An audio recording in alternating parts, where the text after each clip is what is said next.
So I'm pretty happy today to be introducing my friend and colleague, David Francis. David is pretty impressive. We're all here starting to do quality and outcomes research, and I think to almost everybody in this room, it's at least relatively new, and it's a little esoteric. It seems straightforward, and it's being pushed on us a lot by what's happening in healthcare, probably to help with insurance companies, and also in reality we should come up to speed with probably a lot of other industries and actually figure out, are we doing a good job with our patients? And so for us it's new, but David's actually been doing this from the very, very beginning. He started out an undergraduate in Colgate, but then he did a master's in biostatistics and quality improvement in Dartmouth, and that was in 2000. So he's been thinking about this for about 15 years. Okay. After that, he went to Rochester for medical school, Seattle for his residency, and then did his Otolaryngology fellowship at Vanderbilt, and was good enough that they had him stay on there as an attending where he's working now. And he continues to focus his research in outcomes and quality, and is being recognized for that. So far he's been a clinical researcher on 2 major projects for the Agency of Healthcare Research and Quality. And just recently he's now working under, I think, $4 million in government grants in quality and outcome research. So for us here, where we're really just starting to get into this, I really look forward to the different pearls that he can drop on us today. And thanks for coming, David.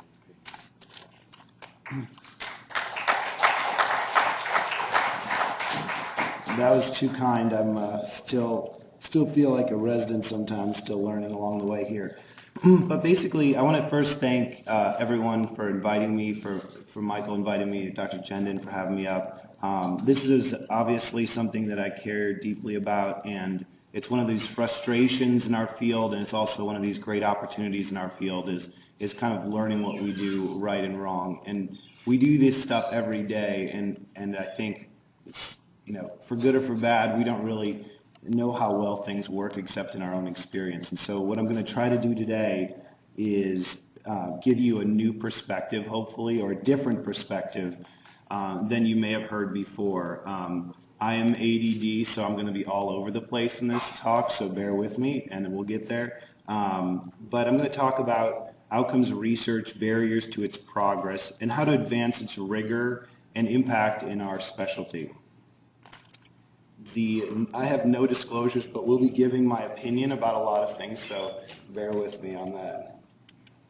So the first thing that's important to recognize is our mission. It's the patients. Patients are why we studied so hard.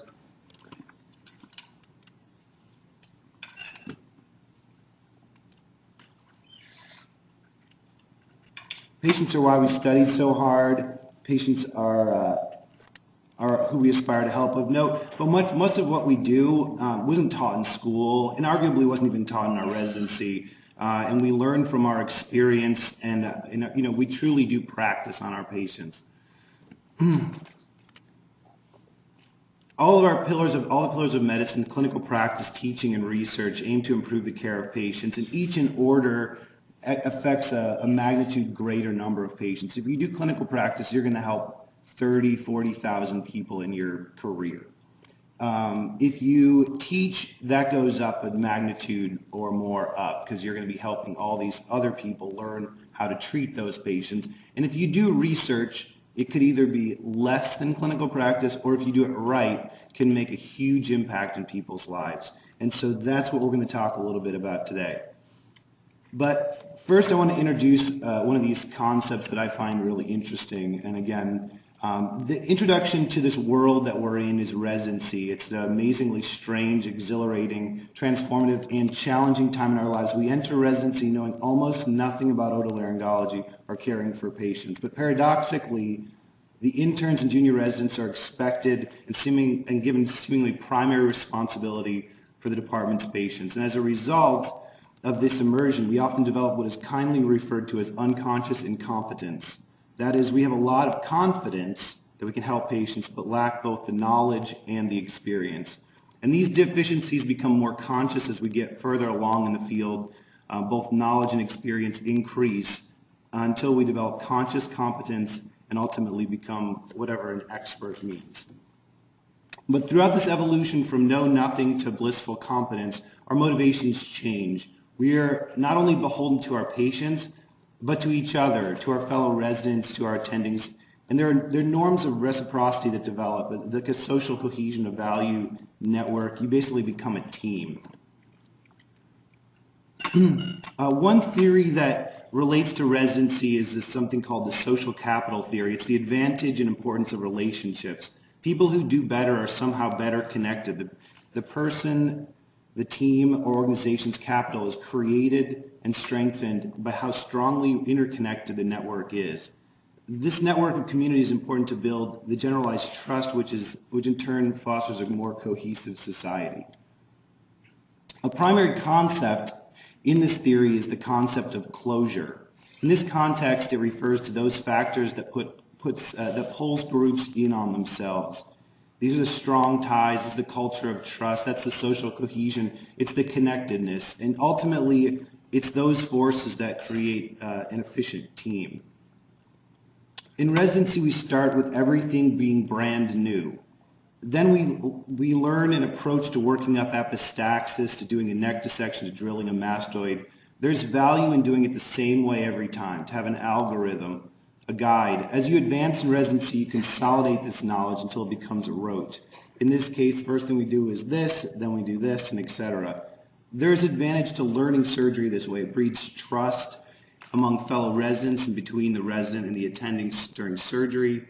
There's also evidence that the more you do, the higher the volume of surgery you do the same way every time, the better the outcomes turn out to be. This reinforced repetition, trust, and it's basically what allows us to have a team, and that's the concept of closure. While there are advantages to this concept, there are also potential disadvantages. Namely, in excess, it can result in this us and them mentality. Closure can stifle innovation by discouraging new ways of approaching a problem. So if you do it only the Mount Sinai way, which I'm sure is the best way, you may not be able to see what other people are doing. So it can basically homogenize your thinking. It can result in a parochialism, there's that famous caricature of New York City and then the rest of the country, that kind of thing. There are a lot of people doing things differently, and we have to think about those. It can result in complacency of thought, the same relations, same people, same problems, same solution every time, and we become blind to alternatives. Further, learning one way of approaching can result in that parochialism, a silo effect, that there's one right way. When we start practice in a new setting, we're confronted by partners who do things differently. When I move from one place to the next, people are doing things really differently. And that homogeneous thinking becomes embedded. There's like a very big resistance to change, even when there's evidence that may contradict your current practice. So exemplifying this is an interesting study that tried to quantify the time it took for compelling new evidence in medicine to become standard practice. And how long do you think that was? 17 years. So once something like beta blockers or something that's well demonstrated is brought to the scientific community, it takes about 17 years before that becomes standard practice. Oral anticoagulants, the new oral anticoagulants, they're not being taken up, even though there's evidence to show they're better than warfarin. So this is a big disconnect, especially in this day and age with such amazing ability to communicate. So we're not doing something right. But I would posit that the reason for the reluctance and resistance to change relates to the concepts of closure, legacy, and training. So now I'm going to completely go in a different direction, sort of. So necessity is a great motivator for change. And the reason I'm showing this ship will be clear in a second. America produced almost 3,000 of these Liberty ships during World War II.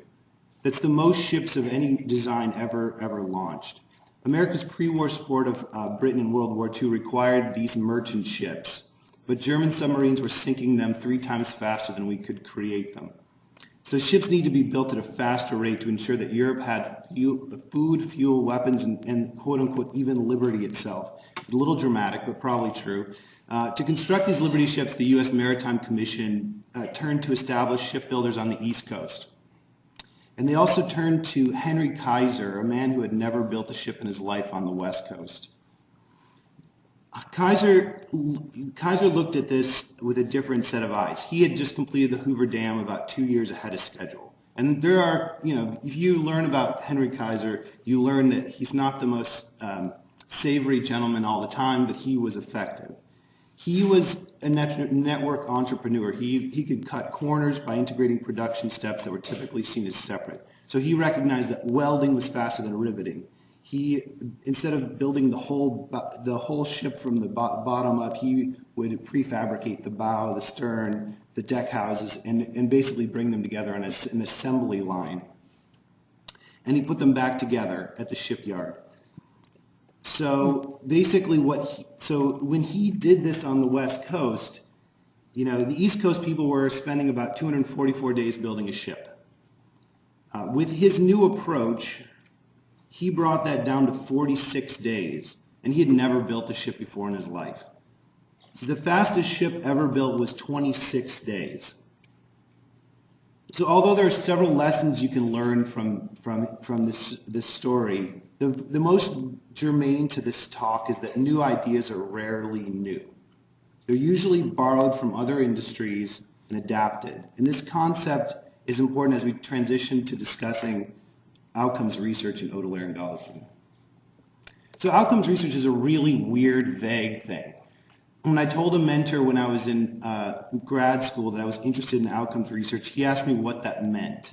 I don't think he was questioning my understanding or motivations. Even he, who was an established senior researcher at Dartmouth, didn't have a clear definition.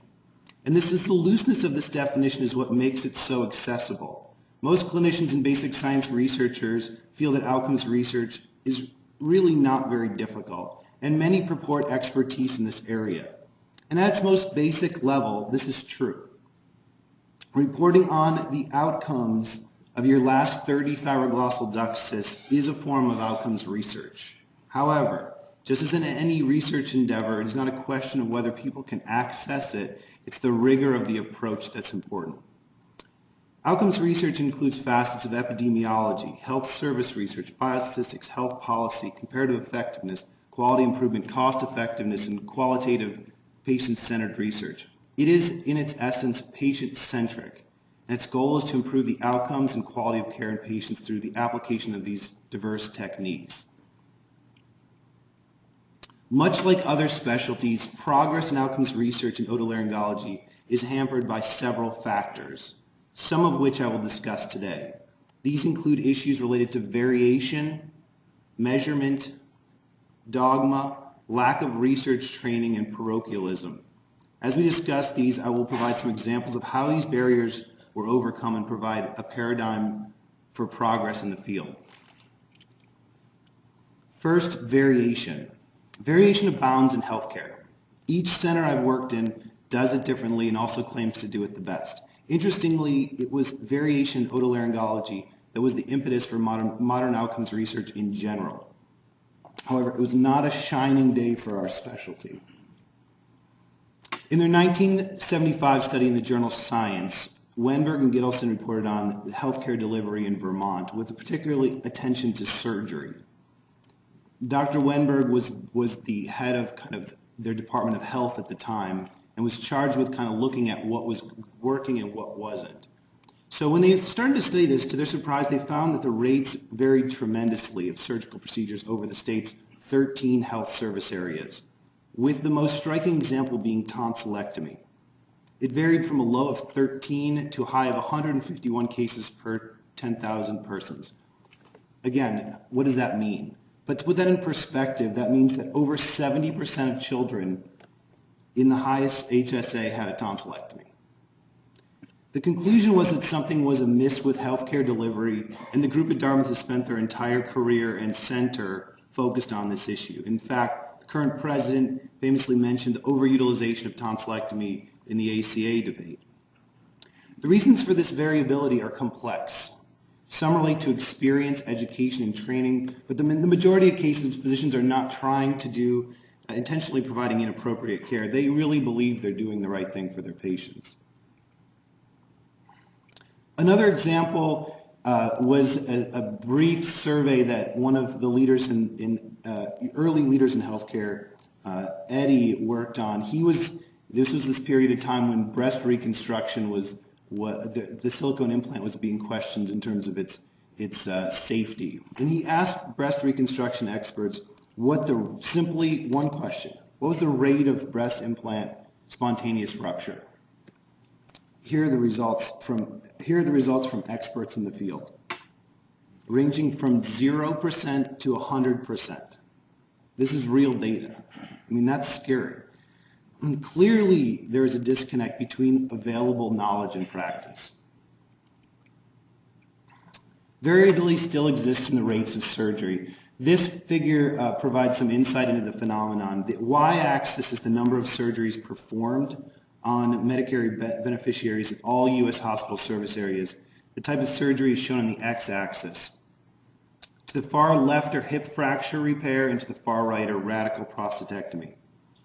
The hip fracture repair rates cluster quite tightly, whereas radical prostatectomy rates vary widely. Why? Well, if you have a hip fracture, you're probably going to have it fixed.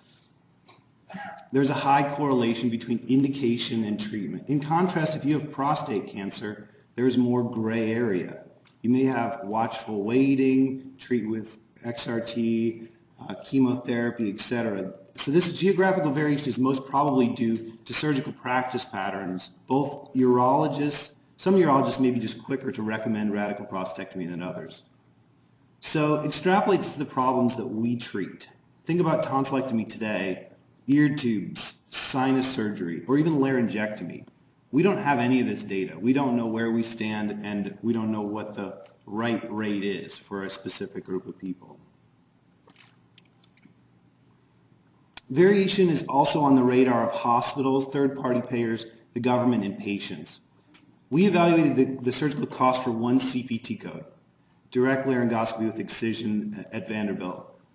This is a broad code, and as expected, there was tremendous variation in the cost per case. Now, these costs are the costs to the hospital. So each dot represents one case. And the cost ranged from less than $500 to $3,000. Even the interquartile range was substantial. The reason for this variation can be explained in part by stratifying cases by what was actually done. My poor resident went through the operative notes and classified all the cases into adult RP, extensive excision, less extensive excision and malignancy, which were relatively clearly defined.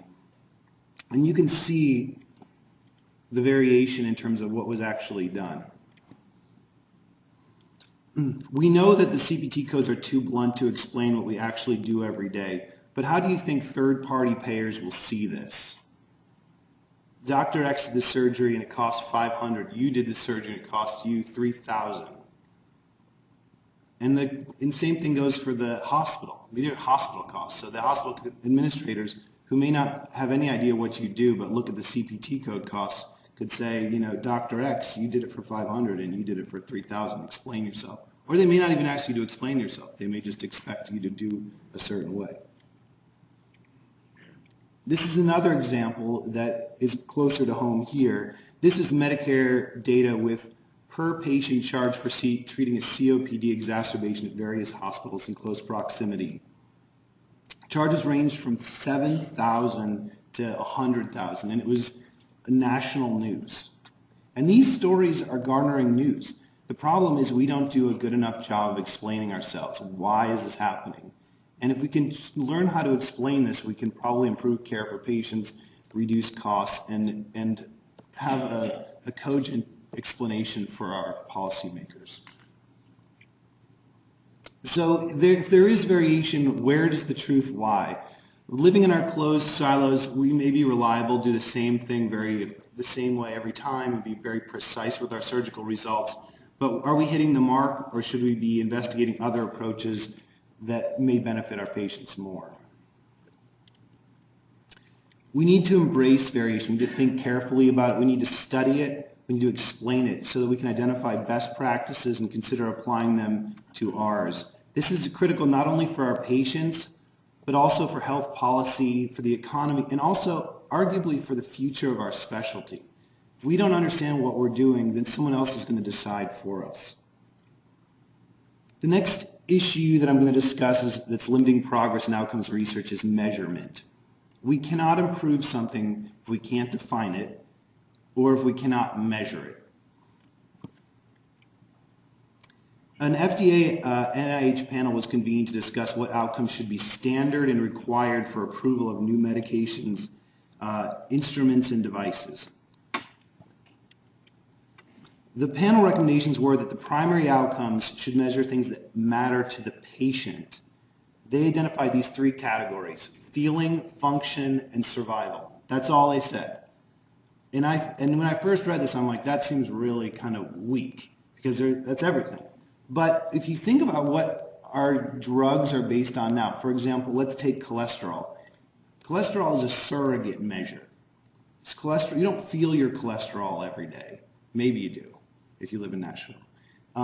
You don't die from your cholesterol readily. You die from something else. But we do this, or for example, looking at uric acid levels. We have a new drug, Oloric. Why are we measuring uric acid level? That's an intermediate outcome. So we're not really looking at things. So we need to think clearly about what we're looking at. And in our field, save maybe head and neck cancer, we're talking about feeling and function. And arguably in head and neck cancer, we're also talking about feeling and function are the main things. But these areas are definitely the most difficult to quantify. You can't count the number of people who feel a certain way necessarily or have a certain function. You can count the number of people that passed away from a condition. So this is where the measurement problem comes into perspective. There's little standardization, particularly in fields like laryngology or rhinology. Most endpoints or outcomes are soft, and often choices for outcomes are suboptimal and not easily comparable. Furthermore, we have poorly validated patient-reported outcome measures, which limits their generalizability and usefulness in comparative effectiveness research. So in the absence of valid good measures, expert opinion and consensus predominate and become drivers for the clinical decision-making.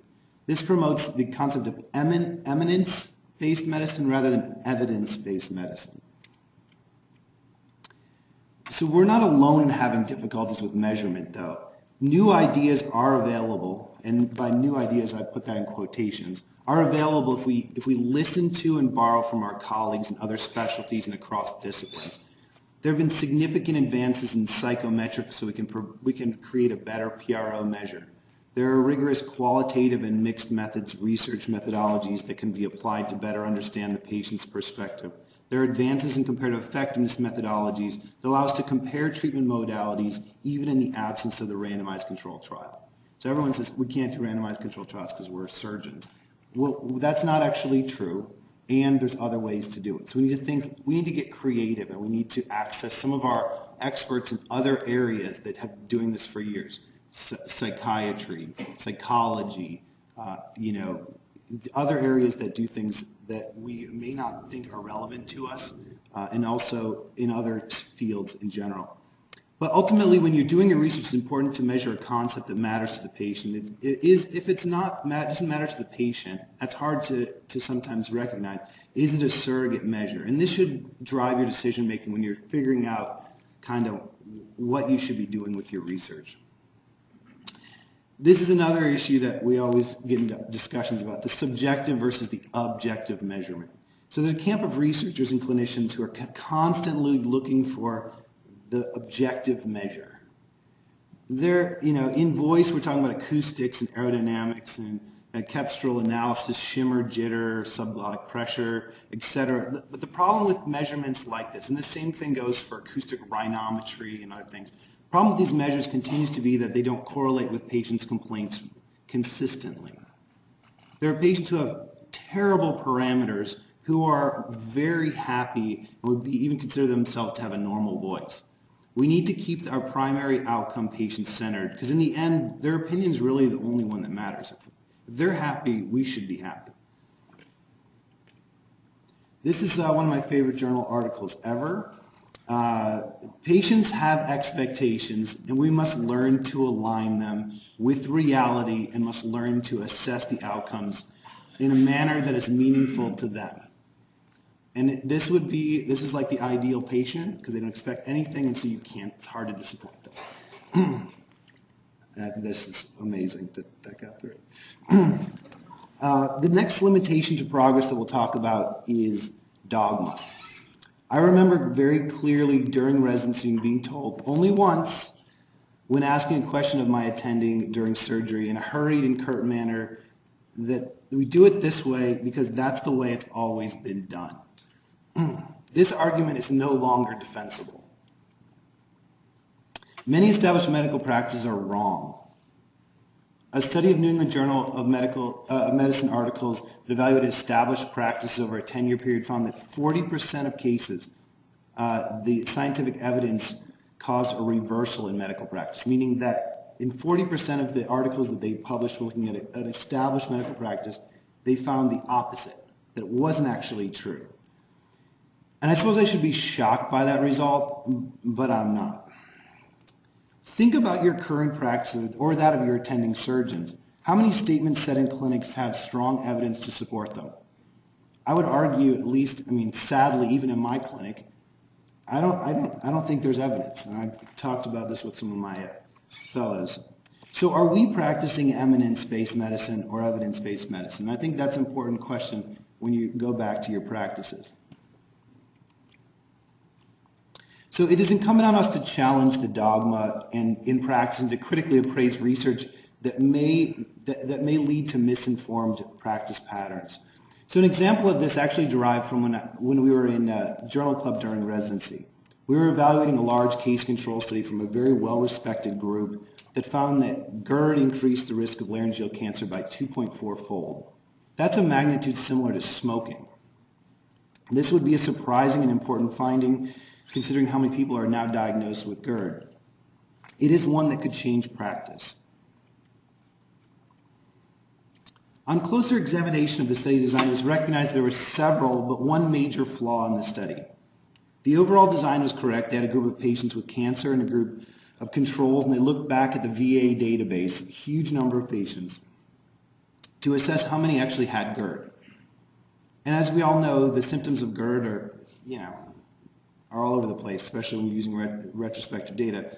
But their oversight was in their exclusion criteria. They only excluded patients whose new GERD diagnosis was made within 1 month of their cancer diagnosis. The problem here is that it's something called reverse causality. GERD symptoms are the same as those experienced by patients with early laryngeal cancer. Heartburn, throat pain, globus, throat clearing, etc. Patients diagnosed with GERD 6 weeks to even 2 to 3 months prior to laryngeal cancer likely had symptoms attributable to their cancer, not to GERD. And so just as a caricature of this phenomenon is shown here, so scientists find depressive symptoms are more common among Prozac users. Temporality is a basic tenet to determining cause and effect relationships. And in this case, even a very well-known outcomes researcher in GI missed this one. So we decided to reevaluate this. We replicated this study and performed a sensitivity analysis, iteratively excluding patients with GERD by increasing the months in their exclusion criteria prior to their cancer diagnosis. And as we extended the time, so exclusion criteria is 1 month where they were. This is 3 months, and then 6 months, 9 months. You can see that this effect that they showed was entirely, in our opinion, related to this concept of reverse causality.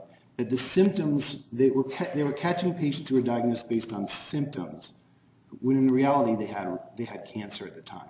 And so that's a very important point when you're considering these types of things.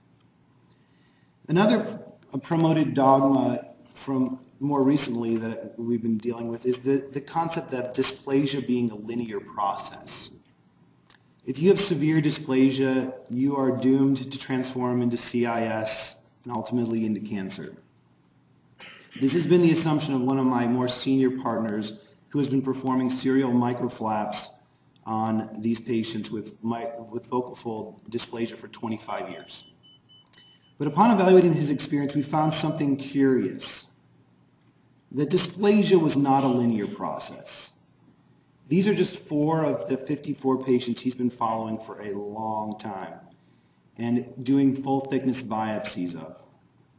And as you can see here, the degree of dysplasia over time changes wildly in some cases. This similar phenomenon has been shown in cervical cancer, breast cancer, and colon cancer, and the reasons for this really are not clear. Could it be something as simple as it's the pathologist's fault, they didn't pick it up, we got the wrong sample? It's possible, but I think there's probably something to say that the body heals these things sometimes. And so, you know, those are questions for Robert Ferris or people like that to kind of sort out. But the important thing from my perspective is to point out that this concept is not necessarily true and needs to be challenged. Another example relates to laryngeal cancer surveillance. It is dogma to see patients at regular intervals after cancer. So NCCN says every month for this long, every 3 months for this long, et cetera, et cetera. And the concept, the most perhaps salient argument for that is to catch recurrence early because it will result in better long-term survival if they do recur. However, we did a study in Medicare and demonstrated with the exception of glottic cancer, surveillance visits, we just looked at visits, did not offer a survival advantage. Of course, there are clearly other reasons to see these patients in terms of quality of life that can be addressed these visits, and we did not evaluate imaging. But this is a relatively large study that showed that visits alone did not improve survival. Finally, there have been several studies from prominent laryngologists claiming that early injection augmentation decreases the likelihood of patients ultimately needing framework surgery. We recently investigated this in a large population using a multivariate analytic approach and found that timing of injection, so earlier injection, had no effect on the ultimate need for framework surgery or the outcome. And this discrepancy is related to what's called lead time bias. So if you catch patients earlier, they're more likely to get better regardless of if you inject them or not. And piecing that apart, if you don't take that into account in your model, then you will come to the conclusion that early injection actually helps these patients. And we ran this analysis 2 different ways, with and without considering that, and you could show the opposite answer. And so it's a really important thing, and it requires us to kind of think clearly about these things. So in general, the issue is that hubris has to go. Dogma needs to be challenged. Doctors need to be better judges of science. And when we intervene, we must ensure that the science backs us up. We need to get comfortable with uncertainty in order to better communicate with our patients. And this transition is not going to be easy because shared decision making and saying I don't know is not something that's routinely embraced. The next thing I'm going to talk about is research training. It's another limitation to progress in this area. And so the accessibility of outcomes research in general does not equate to expertise. Research is a way of thinking. It requires a toolbox. This differs dramatically across domains. Basic science topics versus epidemiology, biostatistics, outcomes. They're interwoven, but expertise in one does not translate into excellence in the other. It's important to understand the methods behind the research in order to know whether the results are useful. If the wrong methods are used, or if the right methods are misused, research results won't lead to better decisions, they'll just increase confusion. And this extends to the following list of topics. Understanding how to read the literature, bias, confounding limitations, all these things are important. And if you don't know about the methodology of a paper, or you're trying to do a study and you don't understand the methodology completely and you're being honest, then you should look for a collaborator or someone who's a methods expert. Comparative effectiveness research will increasingly be required. This is the type of data that can be accessed and used in systematic reviews, meta-analysis, and practice guidelines. The absence of evidence of effectiveness is increasingly will be interpreted by policymakers and payers as evidence of absence of effectiveness. This is perhaps the most important thing to recognize here. It is not enough to complain when data presented in guidelines does not correlate with your practice. The data is the data. Instead, this should be a call to action. We need to be doing the research to demonstrate the effectiveness of our treatment for our patients. The final limiting factor I'll discuss is parochialism and the lack of collaboration in our specialty. The recipe for parochialism is basically a litany of the issues inhibiting progress in outcomes research. The uncertainty, the measurement, the doctrines of surgical training, the research and scientific training deficit, the dogma, and the closure concept. The us and the mentality is not unique to us in otolaryngology. It exists in many subspecialties and may be accentuated in surgery. It's a defense mechanism, and progress demands that the barriers be overcome. Many of our diseases are rare and require pooling of data. Better ways of doing this and better outcomes may exist at other centers. It is important that we don't let the comfortable insulation of our practices impede progress that can provide better care for our patients. There are many examples of collaborations successfully improving surgical care of patients. One relates to Wilms tumor. It's the most common, for us, what am I talking about Wilms tumor? It's the most common malignant tumor of the kidney in children and was universally fatal in the 1970s with survival less than 10%. Modern treatment regimens now yield an overall survival of 90%. What changed? So prior to 1970s, there was inefficient data to direct treatment decision making. Therefore, several centers formed the National Wilms Tumor Study in 1969 to pool data, and soon over 250 centers internationally were members. They performed large-scale clinical trials using the same available treatments, surgery, chemo, radiation, and were able to make dramatic gains in survival in this rare disease population. So as opposed to the 1970s when it was universally fatal, it is relatively rare for a child with Wilms tumor to not survive now. Without collaboration, that never would have happened. Another example of effective collaboration is the Northern New England Cardiovascular Research Group, which includes all centers in Upper New England who united together to improve outcomes in cardiac surgery. They collected really granular data on all patients undergoing cardiac surgery, provided feedback on all outcomes, did site visits, quality improvement initiatives, in order just to better understand the differences in what they were doing. And they've had dramatically improved care for their cardiac patients while improving care efficiency. So both efficiency got better and the outcomes of their patients. A final example, more closer to home for me, is idiopathic subglottic stenosis, where we formed a collaborative of centers to improve care for this rare condition.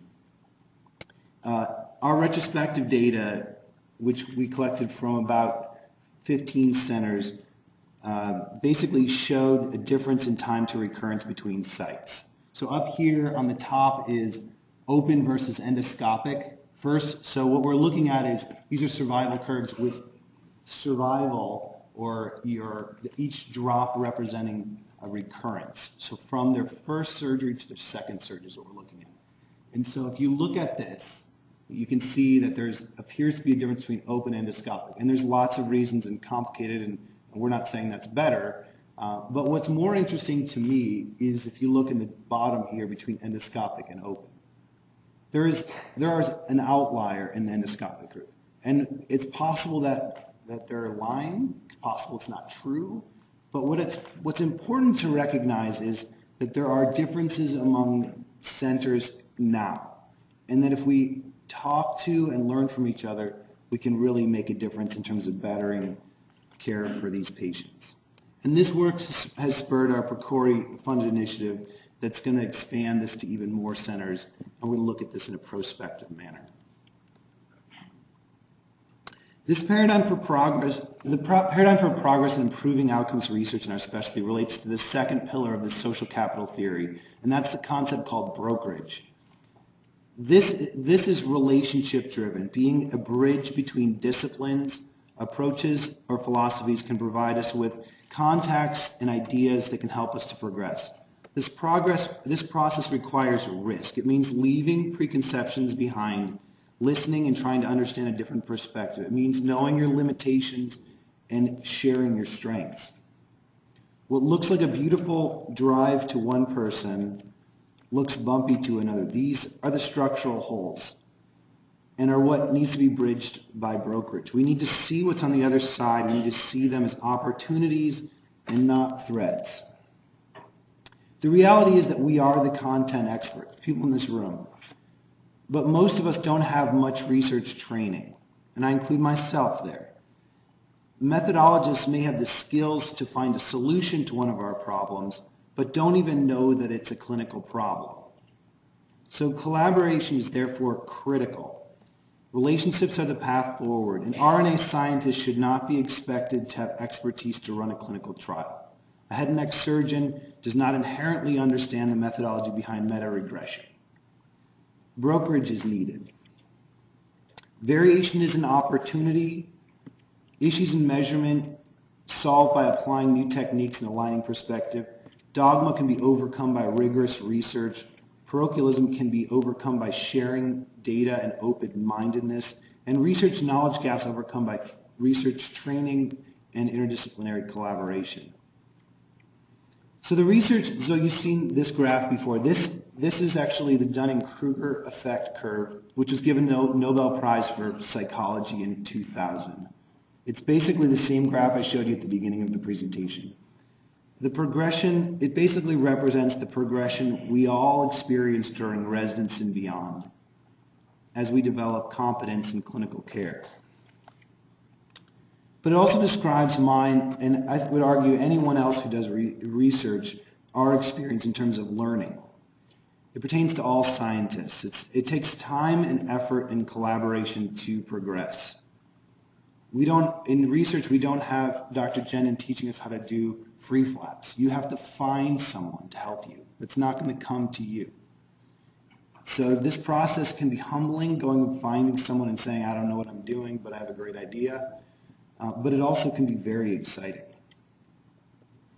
So new ideas rarely arise de novo. We need to look to our neighbors in clinical and research endeavors to accelerate our growth. And examples like the Liberty Ship provide parables for what can be accomplished when an established idea is applied to a new field.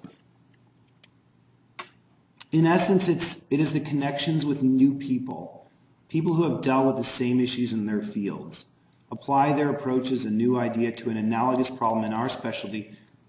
People may say, wow, you are an innovator. But in reality, you're just borrowing from someone else. That's the eureka moment. You discover a new idea that maybe will solve something. But if it's just used creatively in a different set of issues, you can make a huge difference for your field and for our specialty.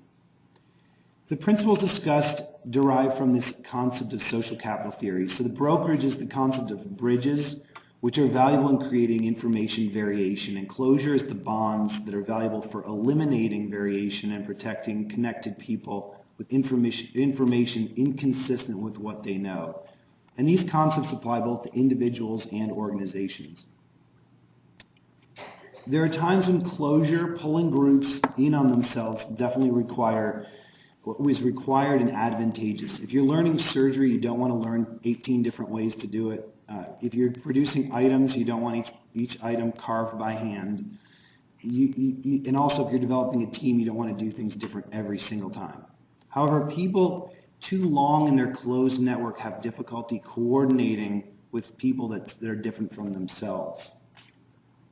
On the other hand, people who have relations that span these structural holes between groups have a vision advantage in detecting and developing quote-unquote new ideas.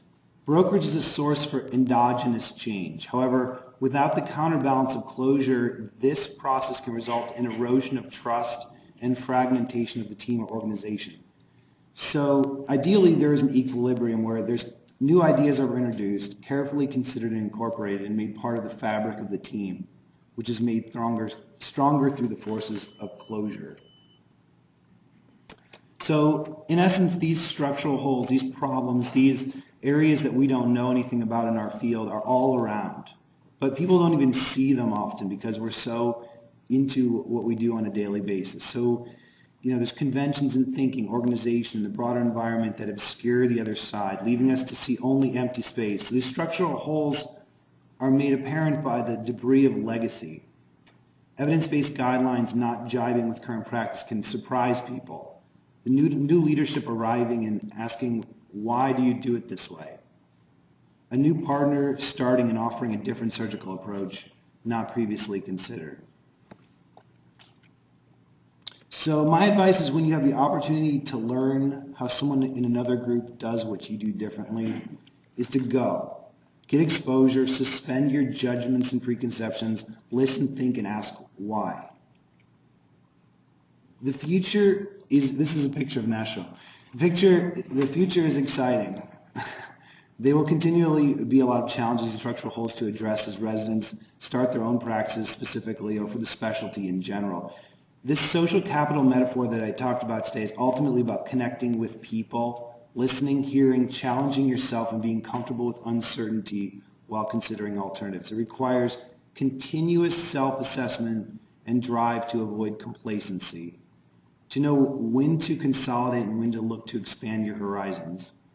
And I thank you for your attention.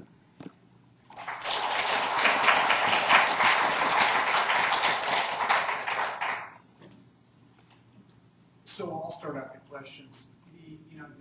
The structural holes and it's a daunting concept that, we're moving into a world where we are more carefully asking questions about the way we take care of patients. Is it effective?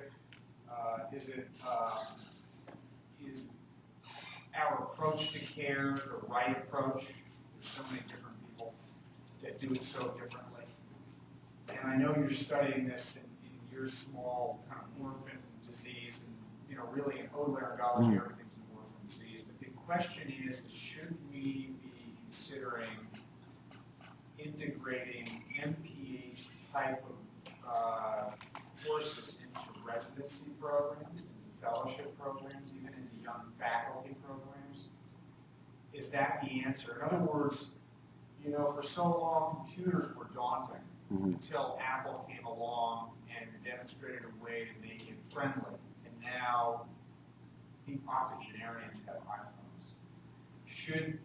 Is the way to familiarize and educate all of us into the appropriate way to analyze data, to create study, is it to get the residents involved, or are we just giving them old computers that are still going to be daunting? Is there a better way to train us all to get us to start to ask these questions? I think it's a really important question, and I would say that there's two approaches. There's kind of the herd immunity idea, where if we train everyone, then eventually we bring up the mean kind of thing, or you have single people that kind of bring up everyone. But I think there needs to be better education in terms of clinical outcomes. So we spend a lot of time when we're talking about research. And again, this is my bias, so I apologize if I upset anyone. We spend a lot of time talking about research. The only real research is if you're in a bench doing pipetting and so forth. But I would argue that in our specialty, the real need is in this clinical outcome stuff, because of where the policymakers are going and where we are. So I think a bigger emphasis on really rigorous approaches to doing this stuff is important, because a lot of times if a resident's doing a clinical research project, it's like collecting data for an attending, and they're not really engaged and don't understand the methods that are going on, or their attending may not know the methods. So sometimes I think that what needs to happen is we need to, in that education process, reach outside of our specialty, because we tend to, your mentor is Dr. Jones, who's a rhinologist, great guy, he's a really smart guy, but he doesn't know the methods behind something. So it almost need to collaborate with someone who's an epidemiologist, or an expert in systematic reviews, or someone outside the specialty who can give you kind of a real world view. Because I think a lot of times when we say, subluxation is really important, if you go talk to, like, I have a mentor who's a urologist who does, that's his specialty, but he does MPH level kind of big data studies. And so when I tell him about a concept I'm interested in, he tells me, like, Dave, why would you want to study that? That seems so silly. And it kind of gives you a window into, does this really matter? And I think that having experts outside of your field as part of your training is invaluable. And so I think that's a missed opportunity for almost all of our residency training. I know even at mine where we had an extra year of research and I had some MPH level people, if I had an opportunity to meet with like a real like card carrying epidemiologist or someone who knew how to do psychometrics or something like that, it would have changed the way I thought about things. And then bringing that back into the department, you really bring a lot, and you'd actually be an expert in an area that none of your attendings would even know about. So one of the things we're flirting with is introducing these types of courses into residency training and determining whether either through a team mechanism or otherwise, do you provide the opportunity for residents to take an extra year to develop this? Do you integrate it into the curriculum that's currently there? Or do you just keep it out of it altogether and offer for junior faculty? What's your thoughts? I think earlier exposure is better. And I think the important thing about this is, in my experience, obviously I can only speak to my experience, but some of the programs around the country have quote unquote forced research. I think it's important that there's this school of thought that no, we shouldn't be you do it if you want to do it, or don't do it if you don't want to do it. But I think people who are intrinsically motivated are going to make a bigger difference. So some of my friends who did their MPH, that will not be named by name, they just did it because they had a year of research and they needed to do something. And so that's really not going to be useful for them because they're not interested in it. But I do think a basic level is important, and I think the opportunity to expand that if they have an interest is important. So I think the extra year is a good thing if that's something you're truly interested in, and trying to learn something that you can actually add to the field, I think would be useful and worthwhile.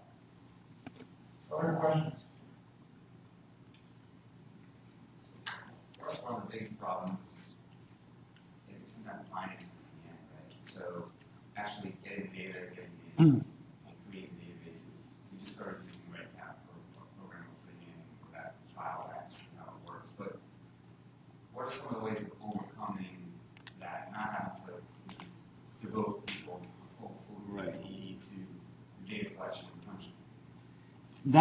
It's an investment. I mean, there's no question about it. You can't do it alone.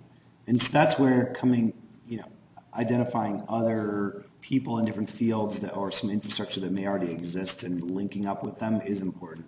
So, using med students is not the answer. There are, research institutes that you can align with. It's not cheap, but you can actually work with them to try to make progress.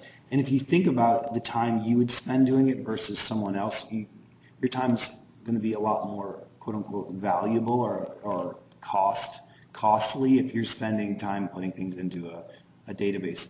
But that's one of the biggest problems that we have is there's this pressure to be productive, and then you're supposed to also do your research. And so you have to be given time.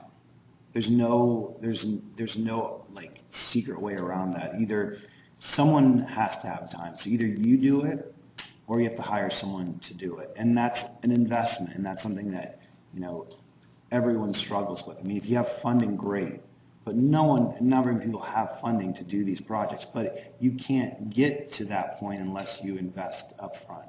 And that's like a never-ending battle, and it's like, it's one of these things that we all kind of struggle with. And it's even today. I wish I had 5 more research assistants that could run around and enter data and help me with things, but the reality is you don't. So you have to pick and choose, and you have to be smart about what you select to spend your time and money on.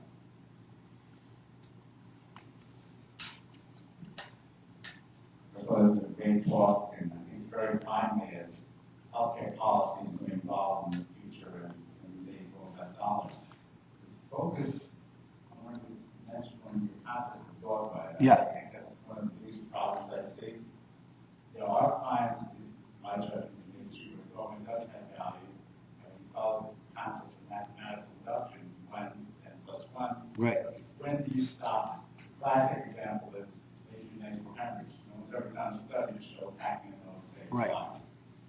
And the next step, you actually hypothesis goes on and on. Yeah. At what point do you say we need scientific evidence rather than saying, Right. so it's hemorrhaging rates down to 15, you have to know. So there was a very, one of these studies that I always laugh about, and it's so apropos for these kind of talks, is there was a study that talked about randomized trials of parachutes.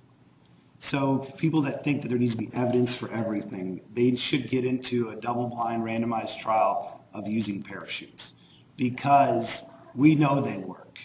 So if that's really the essence of things, then then they should show up. Because, and the same thing goes for epistaxis. There are some things that are just obvious that work and don't need to be studied as much, but there needs to be some foundation to justify them, because they work. But if you go talk to a senator from wherever or their staffer, they may in concept know it works, but if they're looking at things to cut or where we should spend our money, no one dies of a hemorrhage from their nose.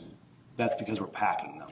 So we have to think about how we're going to justify ourselves. And there is a place for dogma, but I don't think I would call it dogma if it actually works. Dogma implies some kind of a negative connotation, I think, to some degree.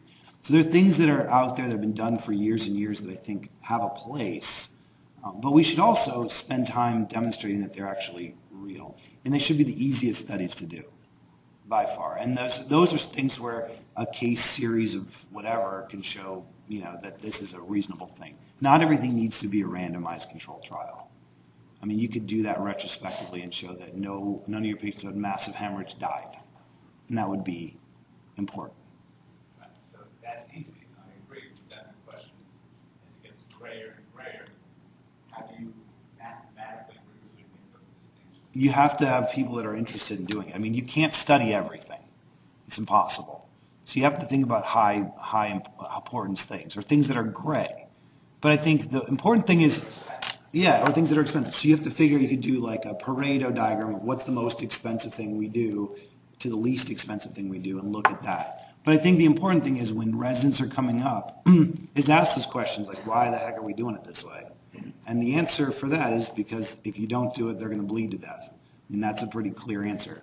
So I do think there's a place, but I think that the concept of dogma, and what I'm referring to more is when you're learning to ask questions and expect answers, not just like, oh, it's not that way. Because that's not, I can't imagine that being defensible in any other setting besides medicine.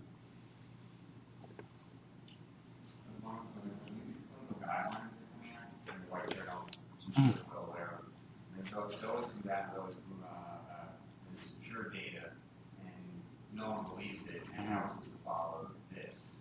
What is your thought process on how, do you agree with these guidelines? Well, okay, so we're talking about the voice guidelines. So but we can use, as an example, we use voice. So the problem with these guidelines, I mean, the good and the bad about them is that they set a bar for what equals evidence. And so the general rule of thumb based on how you do it is that they need to be a comparative study, meaning there's two groups, you're comparing something. That doesn't happen very much in our field. And so there's going to be a dearth of evidence. And so everything's going to be can't say it works, can't say it works, can't say it works. And we all know things work. But we also have to have the ability to say, okay, if it works so well, we should be able to demonstrate this quickly. Speech therapy works. Maybe. We do it every day for people who have voice problems. And, there's been 3 comparative studies done in the last 25 years. That's the most common thing we see in clinic is voice therapy. It's what we send people for. We don't even have data for that. So it's really scary because as you start to get into like how these things are created, they're not only based on data. They're also based on the people who are developing their kind of thought process about these things. So there's a lot of moving parts in these studies. But the reason that there's so much controversy is that someone could point to a study and say, there's a study right there that showed this. But if it wasn't done up to their standard, then they don't include it. And that's a big problem because when we're doing these systematic reviews, if you go by the Cochrane guideline, nothing should even go into a systematic review unless it's a randomized controlled trial. That's unrealistic bar. And so there are more kind of nuanced ways of doing things now where you can use observational data, retrospective data, and so forth. But you can't do it if you just say, I had 30 thyroid alphaduxis and they all got better when I cut them out. That's not going to get into those guidelines. And that may not be right and that may not be wrong, but that's the reality of kind of where they're coming from. So depending on who's running the guideline situation, you may have different sets of rules. And understanding those rules is really important as you're evaluating, do you believe it or not? And the concern I always have with those is what the implications are. Because if you have a guideline coming out and there's not data, then why are you putting out a guideline? I mean, at the end of the day, you need to have enough data to actually have to say something. Or you should just have a call to action. I mean, it should be like, there's no data in voice at all, so you should do more research. They shouldn't be putting out these guidelines unless there's actually something to say.